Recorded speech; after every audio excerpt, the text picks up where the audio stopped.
Yes, the age-old question. Does size matter? We're talking about motorcycle size today.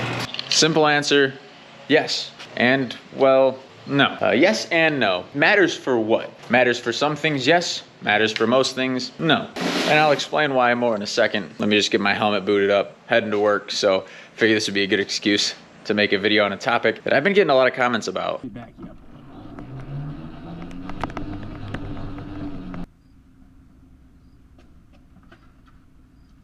All right, and we better hurry because we are running a little behind. Oh, that was gonna be embarrassing. That was gonna be embarrassing if my bike didn't start up there for me.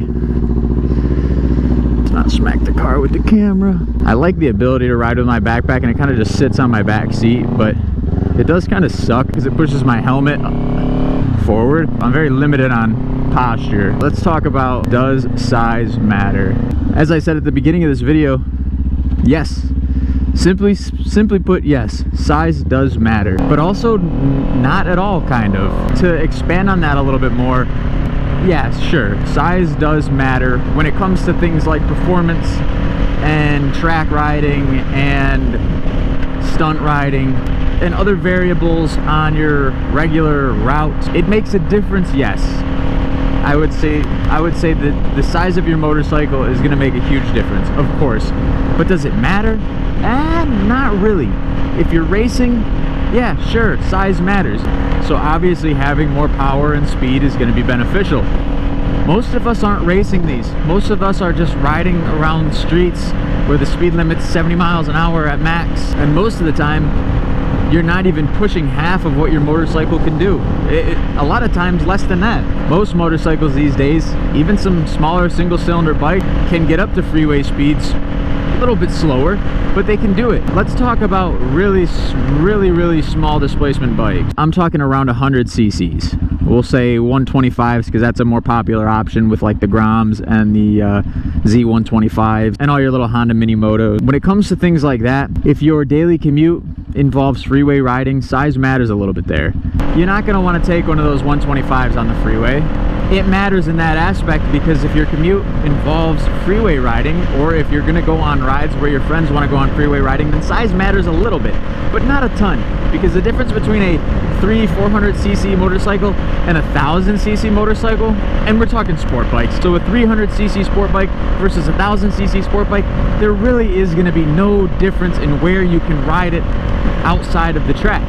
You'll be able to hang in group rides either way. You'll be able to ride on the freeway.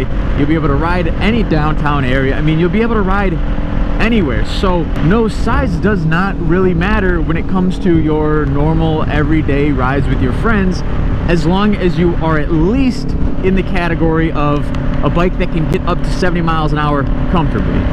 Now, if you're going to be going on long freeway commutes, then I would say size matters a little bit more. 300 and 400 cc motorcycles are not the most comfortable ride on the freeway. They're going to be a little less stable, slower, so passing cars once you're past 70 miles an hour, passing cars, things like that is going to be a little bit tougher. More on the 300s and the 400s. You don't have as heavy of a bike underneath you with a motor that small in a sport bike, so obviously a bigger bike could be beneficial there. Now, how big are we talking? Nothing over 600. Once you're past 650, it becomes a luxury. There's really no practical use for a bike over 650 cc's. The 600s obviously are going to be faster, which is why I'm saying the 650s, because that covers pretty much that whole range of sport bikes. But anything over that is more than needed for practical use. And I get the argument of 1000 cc bike, you can really get out of any situation obviously quicker. Now let's talk about what everybody's really here for outside of the where you can ride, because obviously besides mini motos and very small displacement bikes, size does not matter. Even their size doesn't really matter if you're not going on the freeway. If you're just riding on around town areas that are 55 mile an hour or less, even those mini motos are going to be just fine. If you're riding in a group of riders that are all on leader bikes, that also doesn't mean that you need something with over 100 horsepower. Now, let's talk about the social standpoint. As far as fitting in and hanging out, does size matter? Absolutely not. Size does not matter at all. The motorcycle community is, for the most part, very friendly and very welcoming. Unless you're just in a group of complete douchebags, you'll be fine. You might get made fun of for having a smaller bike. To me, that just shows greater insecurities in riders who ride bigger sport bikes and make fun of riders on smaller sport bikes.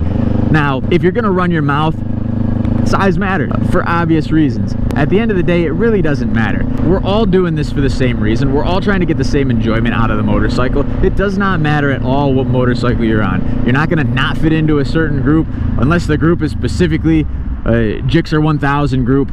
You're not gonna have problems fitting into groups, hanging out with people. 99% of the motorcycle community is not out to make fun of people on small bikes. Most of the time, they're just happy that you showed up to the bike night. In short, yes, size does matter for certain things, but in the grand scheme of things, size does not matter. The size of the motorcycle you're on does not dictate what type of motorcycle rider you are, nor what type of human you are. Hola, friend. I'm vlogging. There's a lot of people getting shit online for riding smaller bikes. I mean, I get a lot of shit in my comments when I'm posting videos up on bikes that I've ridden that are 300s. I'm just explaining to the people who want to get smaller bikes. It doesn't fucking matter. Oh, what the fuck? Oh, you're a bitch, and it's on film.